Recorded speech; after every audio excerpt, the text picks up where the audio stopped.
Hi, friends. This is Roy with Lifetime. On this channel, I share my take on life and on the times that we live in. My channel is life-time/Roy. I have about 51 videos, so go check them out. Today, I'm going to continue reading from my the book that I'm writing, Severe Weather Ahead. And I'm going to go ahead and this is actually chapter 6. I'm going to start back a little bit in chapter 5, just going to give context for chapter 6. At 7:05 p.m., she entered the doors of the Nazarene church. She deliberately came in late so she could gauge the lay of the land without a lot of people attempting to greet her. Molly had a bad taste in her mouth as she walked through the double doors. Nazarene, a holiness church, just what I need, she said, lamenting again. And on an empty stomach, I feel like Eeyore. It didn't surprise her when the hymn singing began. She remembered that from when she was a child. Surprisingly, though, she realized that the old songs didn't bring her down. Instead, they reminded her of better days. Then the pastor introduced Harley, and he began to share about the Lord, whispering to him, "Tell my people I am coming."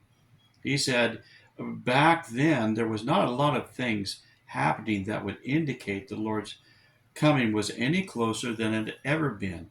But things have changed, he said. Apparently that took place some 20 years ago. Molly took out her cell phone. I need to let Dory know how things are going, she thought. Then she noticed a woman sitting on the other end of the pew staring at her. "Taking notes," she mouthed. The woman smiled and turned back to listen to Harley. First time in church in a decade and a half, and here I am already lying. She was kind of surprised to find that bothered her, and she put her phone away. Now here we are at chapter 6. "Hi, Minnie Cooper," Jim greeted Molly after the meeting was over. Molly had been detained by 3 people before Jim came over to greet her. "Hi yourself, Mr. Door Opener," Molly returned. Jim laughed and smiling big. "Jim, introduce me to your friend," Harley requested, coming up at that moment. Now both Jim and Molly laughed. Molly stuck out her hand. "I'm Molly, formerly known as Minnie Cooper." At Harley's raised eyebrows, Jim said, "We haven't actually officially met, so we call each other by something pertaining to when we crossed paths at the Dollar General here in town. I'm Mr. Door Opener." "Young people," Harley said, shaking his hand and chuckling at the same time. "In that case, Molly, this is Jim, and I'm Harley Adams." "It's nice to meet you both," Molly said. "I sure have felt welcome here." "They certainly are friendly and attentive people," Harley agreed. "I certainly was surprised by what you shared, Mr. Adams," Molly commented. "I'd like to hear more." "I think that can be arranged," Harley replied. I came over to tell Jim that we have been invited to Pastor Jones' house for some ice cream and conversation. I'm quite sure they would love to have you, Molly." No, I couldn't," Molly protested. I don't know anyone." "Sure you can," Harley stated. "We're all family here." The motor sputtered once, then died. John turned the car onto the little road to the right and let the momentum the rental car had left carry him over the little hill. Coasting down the other side, he saw a wide pool of water covering the road just yards ahead and turned the car toward some brush and trees. As he pressed the brakes, they suddenly gave way. The battered car attacked the brush and came to a sudden halt against a tree. Of course, that caused the airbags to burst, which punctuated the suddenness of the stop even more. John had to open his window to exit the car because of the brush against the door. Before exiting, he grabbed his bag from the back seat and the briefcase from the passenger seat, and then crawled out the window. At the sound of vehicles speeding down the road above, John crouched in the brush.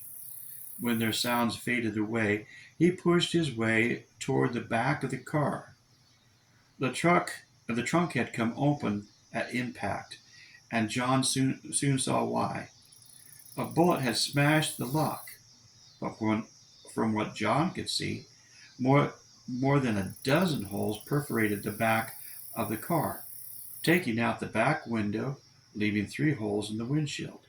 The holes in the back of the car explained the dying motor and the loss of brakes. Well, you can rest now, Jim addressed the car. I've only ridden 25 or so miles in you, but parting is such sweet sorrow. John pulled another bag out of the trunk and looked apprehensively at the water.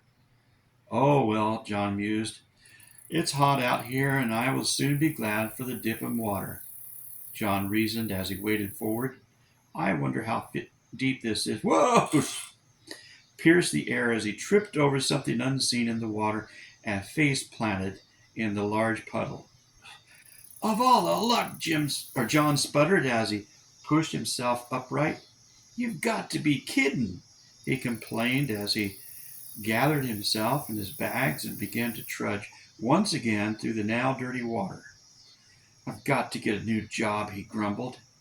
Safe on the other side, he found himself in a grassy field. Suddenly he heard a vehicle on the road above, and John hurried to put the trees along the edge of the field between him and the hilltop. The car slowed down suddenly and came to a stop. John could hear it backing up, and soon he saw it appear at the top of the hill just as he had just come down. He couldn't see a lot through the trees, but the car seemed to pause for a moment, then back up over the hill and drove down the highway in the direction it had come from. Well, that's a break, John thought, realizing the brush and trees must have hidden his disabled ride from view. What to do now? John questioned, thinking aloud. Let's get out of these wet clothes into something dry and more comfortable for a hike, he thought. Opening the bag from the trunk, he found holes in more than his car, and that some uninvited creek water had found its way in through the holes. He pulled out the clothes and found a hole all the way through the pair of underwear, but it was dry anyway. The jeans didn't fare a lot better, but the holes were through both pant legs just below the knees. His How Many Guitars Are Enough t-shirt had a hole that went right from one armpit to the other. Sure glad I wasn't wearing this when the holes were made, John thought. I was pretty lucky not to catch some lead. Maybe God, but he pushed away the thought as quickly as it came. John then decided to lighten his load and dispose of the wet clothes and the holy bag. He transferred the contents of the briefcase into his other bag and left the briefcase in the brush as well. Using the sun's position to give him direction, he skirted the edge of the grass field and entered the woods beyond, traveling in the direction of a small town he'd noticed on Google Maps earlier. It was going to be a long walk. Molly's stomach had ceased its growling and was now well satisfied by ice cream and 3 large chocolate chip cookies. She was a little embarrassed that she had eaten 3, but in listening to the fun and interesting conversation, she hadn't noticed the cookie consumption until there were just crumbs left from cookie number 3.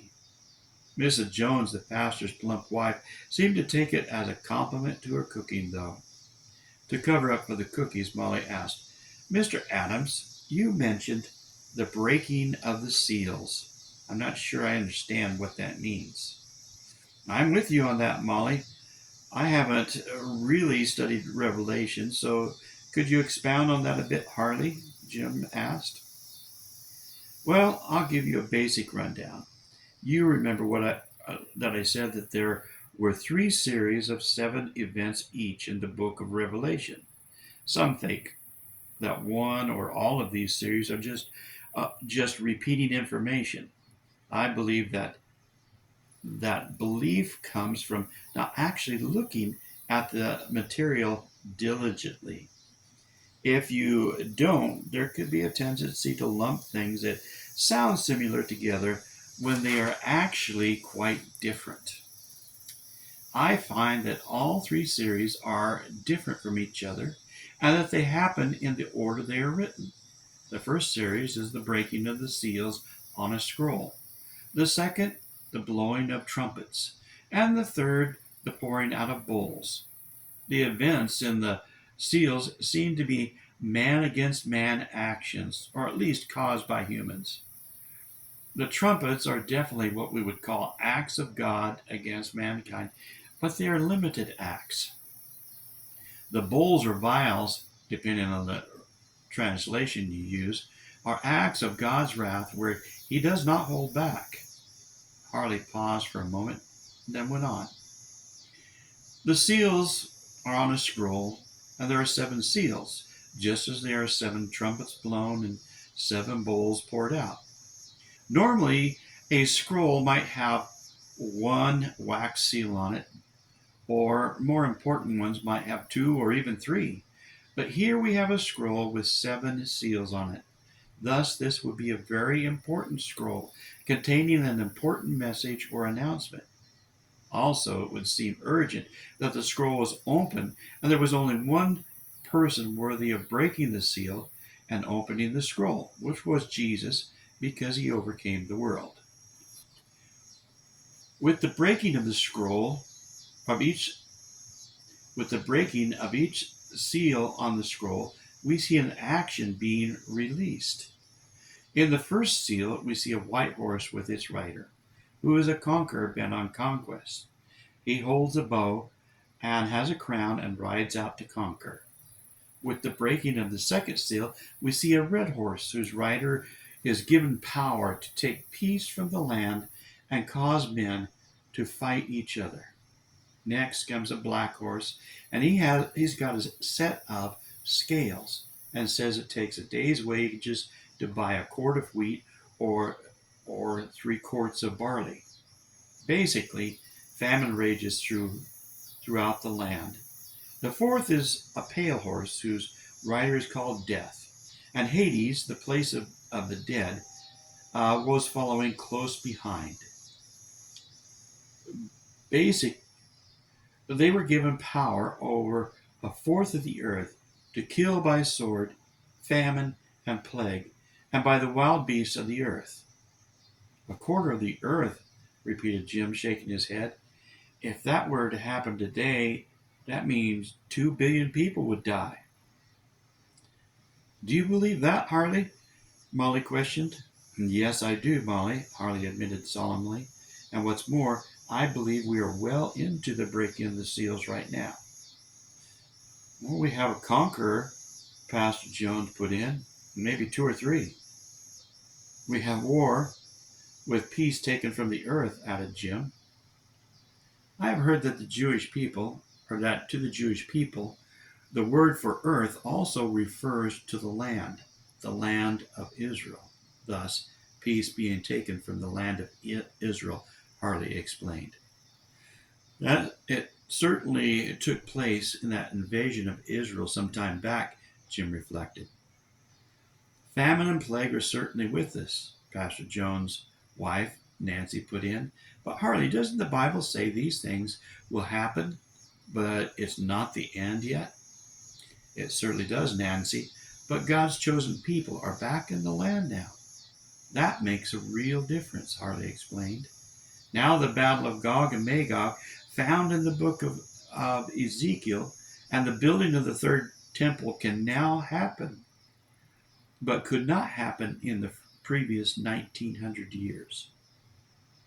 I thought the Gog and Magog, that Gog and Magog came from the end of the 1,000-year reign of Christ, Jim shared.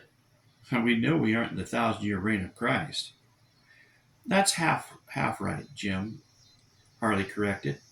Again, in reading the Bible carefully, we find that Ezekiel's Gog and Magog and the Revelation 20's Gog and Magog happen in locations 100 miles apart. In Ezekiel's account, all the countries that are listed opposing Israel are present and accounted for today, and all are against Israel at this very moment, Harley concluded. So, Molly said, pausing to think, you're saying this battle could happen now or in the very near future? I believe it is so close we might not see the year out before it happens, Harley stated ominously. Well, that concludes chapter 6. I hope you enjoy it, and I will post chapter 7 soon. This is actually the second attempt at chapter 6, but when I was uploading it, some problem occurred. So anyway, hopefully this one is successful. Well, God bless you. Keep close to Him.